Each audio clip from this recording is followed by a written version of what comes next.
The following is a GoPowercat.com production. Whoo! All right, people. It is that time. March Madness, the NCAA Tournament officially began today. 5 Big 12 teams are in action today, 3 tomorrow. 1 is already on the court. We'll go over all of those, who we think's going to win, who can make a little bit of a run here. This is the Big 12 Insiders. Welcome to the Big 12 Insiders, your Big 12 sports show, presented by Synergy Financial Partners.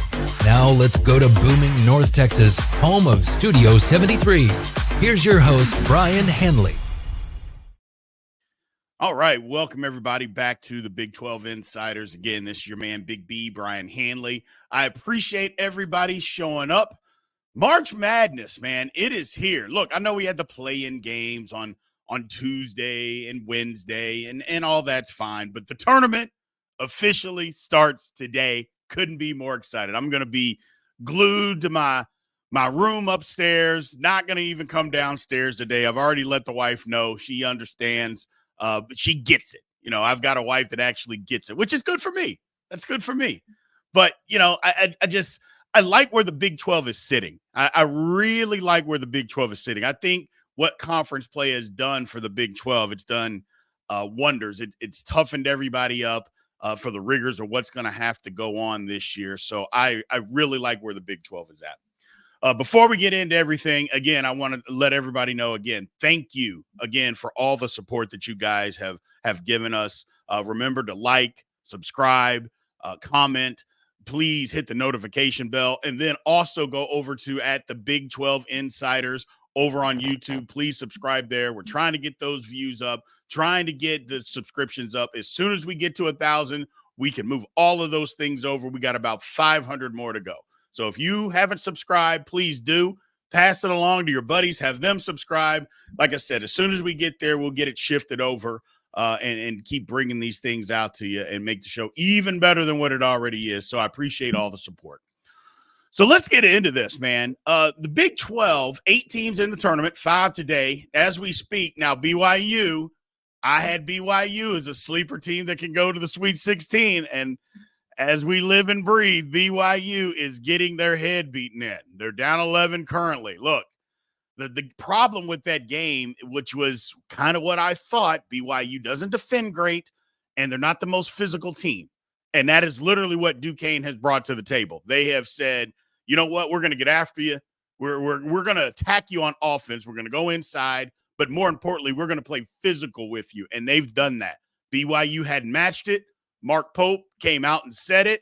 They interviewed him during one of the timeouts, and he flat out said, hey, we haven't matched their physicality. We're trying. We're doing better. And they ended up taking the lead near the close to the end of the first half. But Duquesne, they got it back together. They were up 8 at half. Now they're up 11.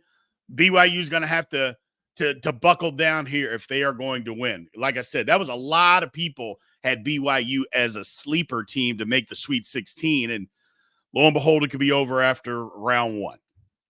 Now, talking about, you know, the Big 12, and I was on with Kelly in Vegas yesterday, and we kind of talked about, look, we don't think that the Big 12 with 8 teams that got into the tournament, you know, we're not going to be one of those conferences where we get 8 teams, and then after the first weekend, we got 1 left.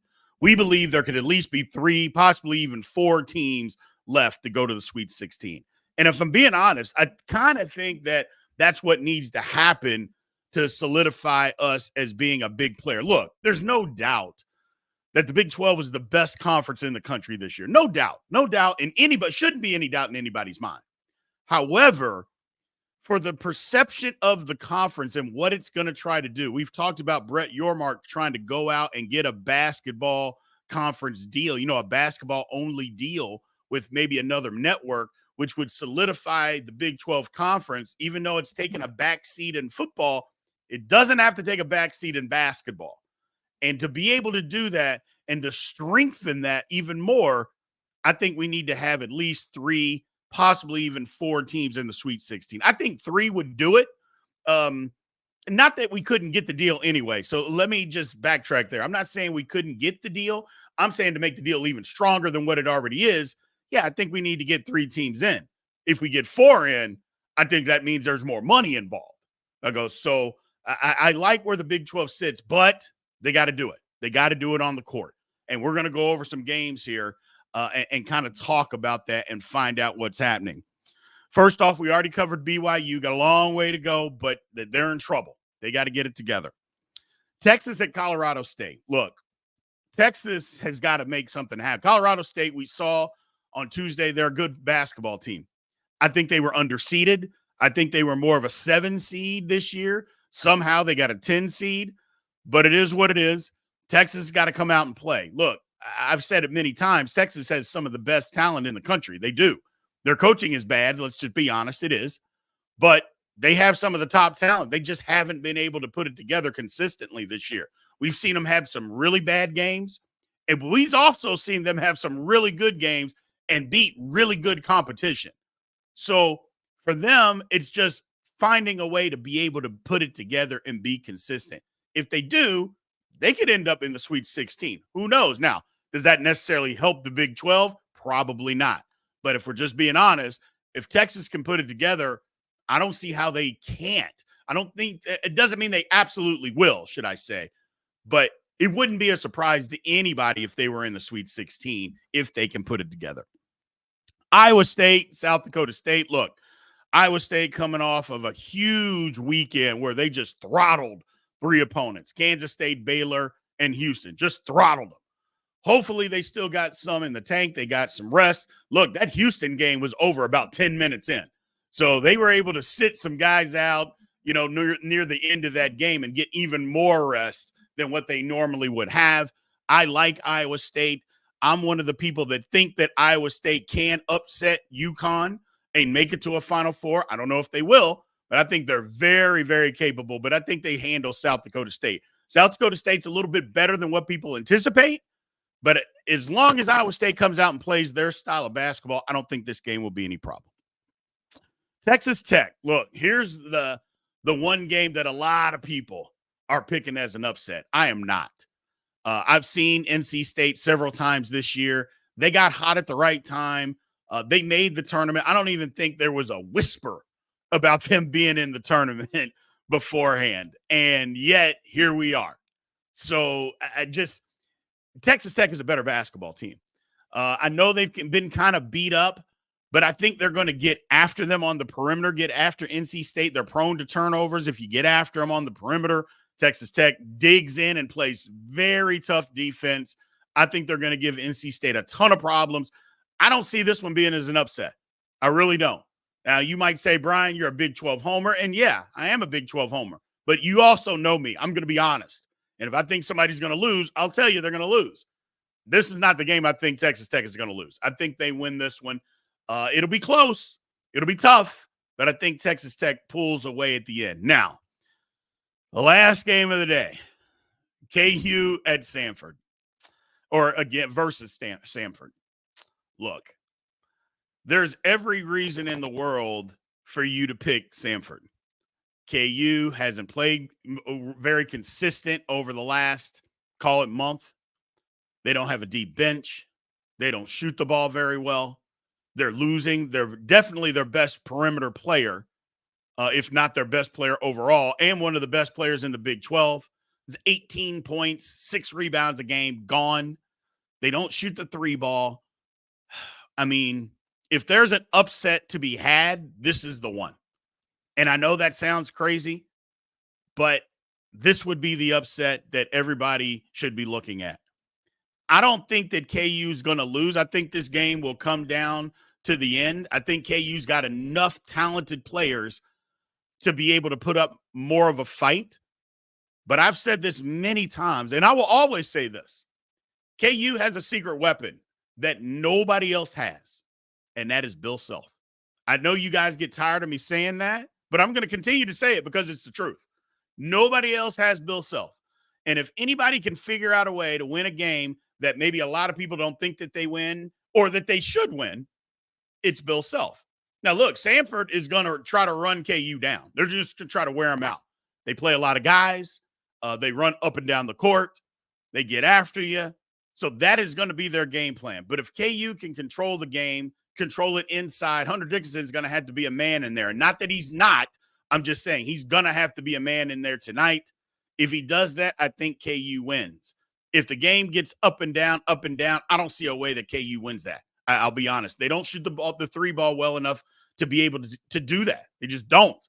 So they got to control tempo. If they control tempo and they go from inside out, I think they win. If the game gets up and down, or if KU gets in foul trouble at all, Stanford's going to beat them. It's just that simple, people. It's sad to say, but that is the truth. So we're going to park a break right here. We'll come back and talk about some of these games from Friday. First, we're going to hear a word from our sponsor, Synergy Financial Partners. Look, people, if you haven't looked up Synergy Financial Partners yet, please do. They have a lot of things out there that maybe you didn't even think that you needed or that you didn't know about. They can help. They are actual planners that work with you. It's not just your normal financial planner. You tell them what you want to do and they just do it. No, they will dig in and let you know what is actually best for your situation. That's how in-depth these people get. So please, if you haven't called them, haven't looked them up, please do. They can help them. They can absolutely help you. At Synergy Financial Partners, the mission is to change the way Americans plan for their financial future. Synergy doesn't just offer you a financial plan. At Synergy, the goal is to help you find your best financial future. Learn more at synergyfinancial.com.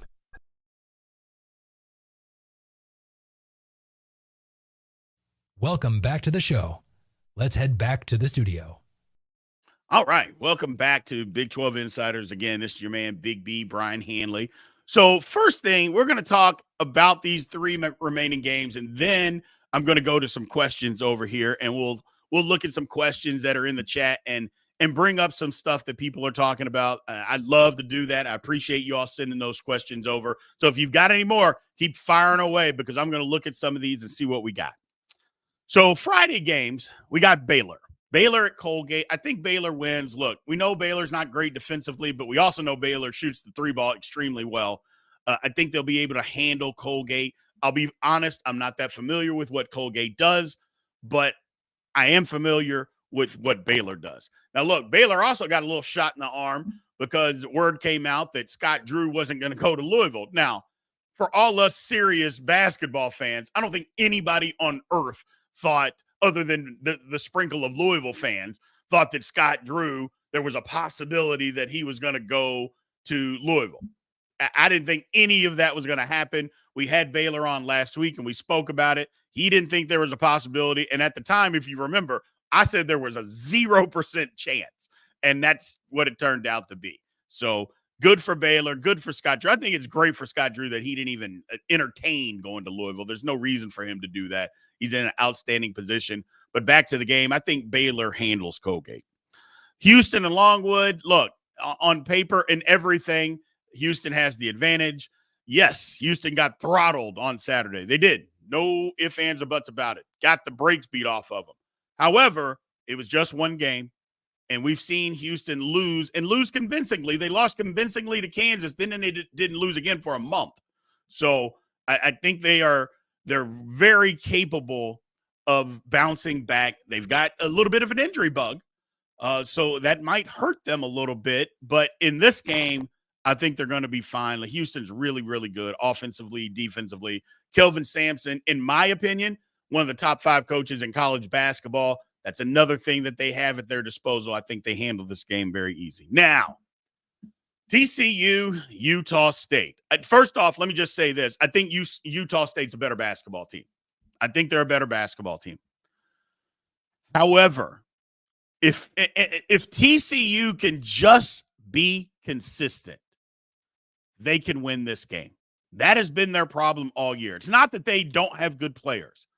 Jamie Dixon is a very good coach, but they've just been so up and down all year. You saw it last week in the Big 12 tournament. It's just they have been so up and down all year long. It's just, man, it's tough to pinpoint how they can win. And that's what I'm saying. It's just tough to kind of pinpoint what you're going to get. And like I mentioned last week in the Big 12 tournament, I mean, that was literally their season, the antithesis of their season. They play very well against OU and smack them around. Very next game against Houston, they're down 16-0 and the ball game's over. It's just, that's kind of what you get out of TCU. Hopefully tomorrow is the good TCU, because I've said this and I'll continue to say it, people. If TCU can somehow find a way to win, they match up very well with Purdue. Look, nobody matches up with Zach Edey on the inside. Nobody's going to match up with him. But if we're just talking matchups as far as guard play, TCU matches up very well. And that's what Purdue struggles with. They struggle to keep quick, athletic, physical guards, number one, out of the lane. Number two, they struggle to keep them in front of them. And that's what got them beat the last two tournaments. TCU has the guards to be able to exploit that. But they got to win first. This is the game where I can't be a Big 12 homer, because I think Utah State is better and I think they win. But if TCU does win, I really believe that they're going to give Purdue all that they want. They will give them all they want. Zach Edey will get all the points that he can, but everybody else, if you keep them under control, you can beat Purdue. And I think TCU has the chops to be able to do that. So we'll find out. But I don't think TCU can pull this one off. Let's go to some questions here. I'm going to dig in here for a little bit and find a couple that might make some sense. Here's one, and I like it. If Iowa State beats UConn, I can see Iowa State versus Houston for the Natty. Wouldn't that be great? Wouldn't that be awesome? Iowa State versus Houston for the national championship. You think the Big 12 would have something to stand on then?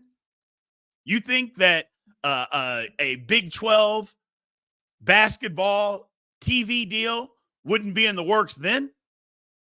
Let Iowa State and Houston play each other for the national championship. Let that happen. Heck, they might even have a deal before that game even tips off. So, yeah, I think it's a real possibility. It's a real possibility. Is it probable? No. But is it a possibility? Absolutely. And I would love it. I would love it. So let's see, what else do we got here? Let's see. I think KU will not miss a beat. Harris and Furphy have hit the threes. Well, I don't know about Harris. Furphy hadn't played great here as of late when he's been asked to do a little bit more. He was good with McCullough in the lineup. But without him, he's been asked to do a little bit more. Hasn't been great. We'll see. We'll see. But you're right. If those two can step up, yeah, KU will be fine. KU will be fine. Because I think Dickinson's going to do his thing, and he was going to do his thing no matter what, as long as he's healthy. So if he's healthy, I think it's great. Now, another thing on KU, I've heard a lot of KU people furious and basically just bad-mouthing McCullough and saying that he quit on the team, that, he was there to practice, but he's just trying to get his body ready for the NBA, and he's not willing to sacrifice. I'll be the first person to tell you I think that's a bunch of garbage. I think that is absolutely a bunch of garbage. I think if the kid could go out there and play and be effective, I think he would. I just don't think that his knee is up to snuff. And I think people are giving the kid a hard time because he could probably play, but do you want him out there at 40, 35%? I don't think you do. And if he thinks he's going to hurt his team more than help, well, he's doing the right thing. Now, Bill Self, which we've never really seen him come out and use social media, he did that, today and came out in his defense. And maybe he needed to try to quiet down Kansas fans, because Kansas fans are upset. They're livid. I don't think they need to be livid. I mean, look, if the kid could play, he tried to play. That's the thing. It'd be one thing if he played and then he couldn't come back, or he never came back. Maybe you have some questions. But he did try to come back. He tried to just play. He didn't practice. He was trying to just play and get out there, and he can't go. Now, I could be totally wrong. He could just be, you know what? I'm 70%. I don't feel like going out there at 70%. I got bigger things down the road I'd worry about. That could actually be the case. I just don't believe it is. when you're dealing with a certain type of kid and you're trying to win a national championship, you don't opt out. People opt out when there's nothing on the line. Everything is on the line in the NCAA tournament. This is not like bowl game opt-outs, okay? Where guys are trying to get ready for the draft and there's nothing at stake. Everything is at stake right now. And again, he tried to come back and play. He did. So keep that in mind, KU fans, or just anybody in general. I don't want to just bash on KU fans. Keep that in mind. You know, the kid tried to play. He just wasn't able to play. And if you've had a bone bruise or a knee bruise like that, people know, and you have good days, you have bad days. And the good day might be, you know what? I can maybe play a basketball game. I'll be at 65%, but I can play a basketball game. The bad days are if I have to get out of bed and go to the bathroom, I don't know if I can make it back to the bed. Those are the bad days. So just keep that in mind when we're talking about this type of injury and what this kid did or didn't do. I really think we have to keep that in mind before we start bashing kids all over the place. Let's find out here.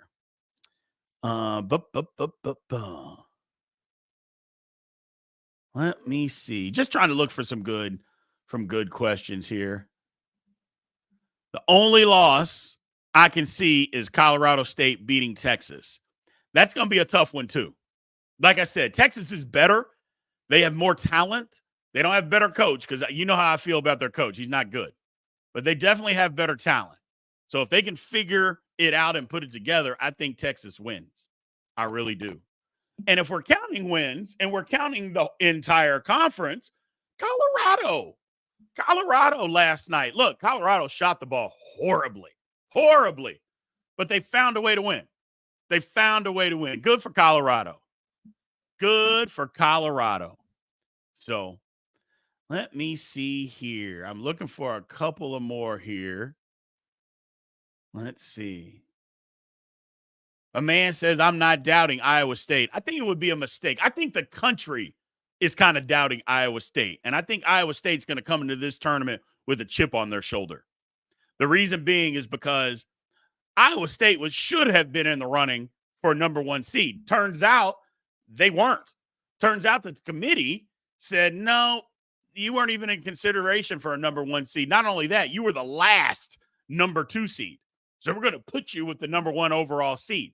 I think they're coming into this tournament not only off of a big momentum in winning the Big 12, I think they come into this with just a chip on their shoulder saying, oh, really? You're still disrespecting us, regardless of what we've done all year. We beat Houston twice this year. That's one thing I don't think people realize. Iowa State beat them twice. So just keep that in mind, the country, when you start disrespecting or doubting what Iowa State has done, talking about their non-conference schedule. Hey, man, it was the 16th toughest schedule overall when you factor in conference play. Let the rest of it go. They're an outstanding basketball team, and to deny that, I think is silly. So I think it's silly. Let's see. I think that's all we got. Yep, that's all. That's all we got for today. I appreciate that, everybody that threw in some stuff. Let me check on this BYU game one last time before we take our final break. Let's see. Yeah, BYU still got work to do. Down 8. They got work to do. They got to get this thing figured out because it's getting down to the nitty-gritty. They got to figure out a way. On a side note, Arizona's down 5 to Long Beach State with 8 minutes to go in the first half. Just on a side note. So, NCAA tournament, man. At the NCAA tournament, it is absolutely insane. That's why we love it. And as soon as I'm done here, I'm parking it over in my room watching the rest of this. So, I will take one last break here before the end of the show. Again, another word from our sponsors, Synergy Financial Partners, and then we'll come back and we'll end up the show. At Synergy Financial Partners, the vision is to build the world's largest consumer financial education and empowerment company. Synergy doesn't just offer you a financial plan. At Synergy, the goal is to help you find your best financial future. Learn more at synergyfinancial.com. Welcome back to the show. Let's head back to the studio. All right, welcome back to Big 12 Insiders. Again, your man, Big B, Brien, Hanley. It's March Madness. You know, it's just crazy. It's insane. I think it's really important that the Big 12 puts on a good showing. We spoke about it earlier. I think they got to get at least 3 teams into the Sweet 16. If they get more, great. I know that Brett Yormark is doing his best to put the conference on the map as far as, hey, let's showcase and say we're the best basketball conference in the country. We proved it this year, but let's solidify it. And then that TV deal, it'll be a breeze trying to get that TV deal done. So I think that's one thing that needs to happen. I think that as a whole, the conference needs to go out and show its mettle a little bit. You know, push back against the narrative, you know, talking about the net and how the conference manipulated the net. Well, let's go show them. Let's push back a little bit. Go out there and beat these teams, get as many teams as possible into the Sweet 16, and then show up and say, hey, I told you we were the best conference. What else do you have to say? I love where they sit. I think it's going to be a fun weekend. March Madness is here, people. I love it. I know you guys love it. Thank you guys for showing up.